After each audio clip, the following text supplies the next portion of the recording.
ಹಾವೇರಿಯಲ್ಲಿ ಸರ್ಕಾರದ ವಿರುದ್ಧ ಬಿಜೆಪಿ ಹೋರಾಟ. ಸರ್ಕಾರದ ಆಡಳಿತ ವೈಫಲ್ಯವನ್ನು ಖಂಡಿಸಿ ಬಿಜೆಪಿ ಪ್ರೊಟೆಸ್ಟ್. ಹಾವೇರಿ ನಗರದಲ್ಲಿ ಬಿಜೆಪಿ ಜಿಲ್ಲಾ ಘಟಕದಿಂದ ಒಂದು ಪ್ರತಿಭಟನೆ ಹಮ್ಮಿಕೊಳ್ಳಲಾಗಿದೆ. ಪ್ರತಿಭಟನೆಯಲ್ಲಿ ಬಿಜೆಪಿ ರಾಜ್ಯಾಧ್ಯಕ್ಷ ಬಿವೈ ವಿಜಯೇಂದ್ರ, ಮಾಜಿ ಸಿಎಂ ಬಸವರಾಜ ಬೊಮ್ಮಾಯಿ ಸಹ ಭಾಗಿಯಾಗಲಿದ್ದಾರೆ. ಹಾವೇರಿಯನ್ನ ಬರಪೀಡಿತ ಜಿಲ್ಲೆ ಅಂತ ಘೋಷಣೆಗೆ ಒತ್ತಾಯ ಮಾಡಲಾಗಿದೆ. ರೈತರಿಗೆ ಸಮರ್ಪಕ ಬೆಳೆ ವಿಮೆ ನೀಡುವಂತೆಯೂ ಕೂಡ ಆಗ್ರಹಿಸಲಾಗಿದೆ. ಪೊಲೀಸ್ ಇಲಾಖೆಯ ವೈಫಲ್ಯದಿಂದ ಕೋಮು ಗಲಭೆ ಹೆಚ್ಚಳ, ಮತೀಯ ಗಲಭೆ, ಅಕ್ರಮ ಚಟುವಟಿಕೆ ತಡೆಗಟ್ಟುವಂತೆ ಪ್ರತಿಭಟನೆಯನ್ನು ಹಮ್ಮಿಕೊಳ್ಳಲಾಗಿದೆ. ನೋಡಿ, ಇದು ಹಾವೇರಿಯಲ್ಲಿ ಸರ್ಕಾರದ ವಿರುದ್ಧ ಬಿಜೆಪಿ ಹೋರಾಟ ಮಾಡ್ತಾ ಇರೋದು. ಸರ್ಕಾರದ ಆಡಳಿತದ ವೈಫಲ್ಯಗಳನ್ನು ಖಂಡಿಸಿ ಬಿಜೆಪಿ ಪ್ರೊಟೆಸ್ಟ್ ಮಾಡ್ತಾ ಇದೆ. ಜಿಲ್ಲಾವಾರು ಕೂಡ ಕಾನ್ಸಂಟ್ರೇಷನ್ ಮಾಡ್ತಾ ಇದ್ದಾರೆ ಅನ್ನೋದು ಗೊತ್ತಾಗ್ತಾ ಇದೆ. ಸೊ ಈ ಸರ್ಕಾರದ ವಿರುದ್ಧ ಒಂದು ಹೋರಾಟವನ್ನು ಮಾಡಬೇಕು, ಜನರಿಗೆ ರೀಚ್ ಆಗಬೇಕು, ಸರ್ಕಾರಕ್ಕೆ ಬಿಸಿ ಮುಟ್ಟಿಸಬೇಕು, ಅಷ್ಟೇ ಇವ್ರದ್ದು ಪ್ಲಾನು. ಸೊ ಅದೇ ರೀತಿಯಾಗಿ ಹಾವೇರಿ ನಗರದಲ್ಲಿ ಬಿಜೆಪಿ ಜಿಲ್ಲಾ ಘಟಕದಿಂದ ಈ ಒಂದು ಪ್ರತಿಭಟನೆಯಲ್ಲಿ ಬಿಜೆಪಿ ರಾಜ್ಯಾಧ್ಯಕ್ಷ ಬಿವೈ ವಿಜಯೇಂದ್ರ, ಮಾಜಿ ಸಿಎಂ ಬಸವರಾಜ ಬೊಮ್ಮಾಯಿ ಕೂಡ ಭಾಗಿಯಾಗ್ತಾ ಇದ್ದಾರೆ.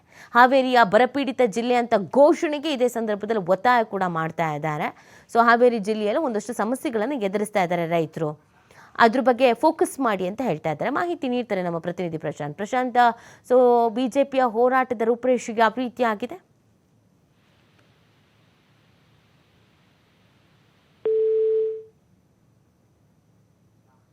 ಓಕೆ, ಸಂಪರ್ಕ ಕಡಿತ ಆಗಿದೆ. ನೋಡಿ, ಹಾವೇರಿಯಲ್ಲಿ ಸರ್ಕಾರದ ವಿರುದ್ಧ ಬಿಜೆಪಿ ಹೋರಾಟಕ್ಕೆ ಪ್ಲಾನ್ ಮಾಡ್ಕೊಳ್ತಾ ಇರುವಂಥದ್ದು. ಈ ಸರ್ಕಾರದ ವಿರುದ್ಧ ಹೋರಾಟವನ್ನು ಮಾಡೋದ್ರ ಮುಖಾಂತರವಾಗಿ ಬಿಸಿ ಮುಟ್ಟಿಸಬೇಕು ಅನ್ನುವಂಥ ಪ್ಲಾನ್ನಲ್ಲಿ ಇದ್ದಾರೆ.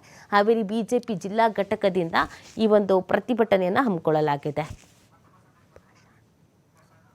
ಮಾಹಿತಿ ನೀಡ್ತಾರೆ ನಮ್ಮ ಪ್ರತಿನಿಧಿ ಪ್ರಶಾಂತ್. ಸರ್ಕಾರದ ವಿರುದ್ಧ ಹೋರಾಟಕ್ಕೆ ಬಿಜೆಪಿ ಯಾವ ರೀತಿಯಾಗಿ ಸಿದ್ಧತೆಯನ್ನು ಮಾಡ್ಕೊಂಡಿದೆ? ಹೌದು ನೀತಿ, ಏನಂತಂದ್ರೆ ಜಿಲ್ಲೆಯ ಬಿಜೆಪಿ ಮಟ್ಟಿಗೆ ಇದೊಂದು ಹೋರಾಟ, ಒಂದು ಪ್ರಶ್ನಾತೀತ ಹೋರಾಟ ಆಗಿರ್ತಕ್ಕಂಥದ್ದು. ಜಿಲ್ಲೆಯಲ್ಲಿ ಸಾಲು ಕೋಮು ಗಲಭೆಗಳಾಗಿರ್ತಕ್ಕಂಥದ್ದು, ಮತ್ತೆ ರೈತರ ಬೇಡಿಕೆಗಳಿಗೆ ಹಾಗೆ ಸರ್ಕಾರ ಪರಿಹಾರ ಕಂಡುಕೊಳ್ಳದೆ ಇರತಕ್ಕಂಥದ್ದು, ಮತ್ತೆ ಬೆಳೆ ಸಂಬಂಧಪಟ್ಟಂತೆ ಈಗಾಗಲೇ ಹಲವಾರು ಬಾರಿ ರೈತರು ಹೋರಾಟ ಮಾಡಿದ್ರು. ಅದಕ್ಕೆ ಯಾವುದೇ ರೀತಿ ಜಿಲ್ಲಾಡಳಿತ ಆಗಿರ್ಬೋದು, ಸರ್ಕಾರ ಆಗಿರ್ಬೋದು, ಯಾವುದೇ ರೀತಿ ಸೂಕ್ತವಾದ ಸ್ಪಂದನೆ ಸಿಗದ ಹಿನ್ನೆಲೆಯಲ್ಲಿ ಇವತ್ತು ಬಿಜೆಪಿ ರಾಜ್ಯಾಧ್ಯಕ್ಷರ ನೇತೃತ್ವದಲ್ಲಿ ಒಂದು ಪ್ರತಿಭಟನೆಯನ್ನ ಹಮ್ಮಿಕೊಂಡಿರ್ತಕ್ಕಂಥದ್ದು. ಈ ಪ್ರತಿಭಟನೆಯಲ್ಲಿ ಮಾಜಿ ಮುಖ್ಯಮಂತ್ರಿಗಳು ಹಾಗೂ ಜಿಲ್ಲೆಯ ಸಂಸದರಾದಂತಹ ಬಸವರಾಜ ಬೊಮ್ಮಾಯಿ ಅವರು ಸೇರಿದಂತೆ ಘಟಾನುಘಟಿ ನಾಯಕರು ಈ ಪ್ರತಿಭಟನೆಯಲ್ಲಿ ಭಾಗಿಯಾಗಿರ್ತಕ್ಕಂಥದ್ದು. ಬೆಳಗ್ಗೆ 11 ಗಂಟೆಗೆ ಪ್ರತಿಭಟನೆ ಆರಂಭವಾಗಿ ಮಧ್ಯಾಹ್ನ 3 ಗಂಟೆ ಅಷ್ಟೊತ್ತಿಗೆ ಪ್ರತಿಭಟನೆ ಪೂರ್ಣಗೊಳ್ಳುವ ಸಾಧ್ಯತೆ ಬಹುತೇಕ ಇರ್ತಕ್ಕಂಥದ್ದು. ಈ ಪ್ರತಿಭಟನೆಗೆ ಸಂಬಂಧಿಸಿದಂತೆ ಈಗಾಗಲೇ ಪೊಲೀಸ್ ಇಲಾಖೆ ಆಗಿರ್ಬೋದು, ಜಿಲ್ಲಾಡಳಿತ ಆಗಿರ್ಬೋದು, ಎಲ್ಲ ಸೂಕ್ತ ಅಗತ್ಯ ಕ್ರಮಗಳನ್ನು ಕೈಗೊಂಡಿರ್ತಕ್ಕಂಥದ್ದು. ಈಗಾಗಲೇ ಪ್ರತಿಭಟನೆಯಲ್ಲಿ ಪ್ರಮುಖವಾಗಿ ಆದಂತಹ ಕೋಮುಗಳ ವಿಚಾರಗಳು ಹೆಚ್ಚು ಪ್ರಸ್ತಾಪ ಆಗತಕ್ಕ ಸಾಧ್ಯತೆಗಳಿವೆ ನೀತಿ. ಓಕೆ, ಥ್ಯಾಂಕ್ ಯು ಪ್ರಶಾಂತ್ ಅವರ ಡೀಟೇಲ್ಸ್ಗೆ.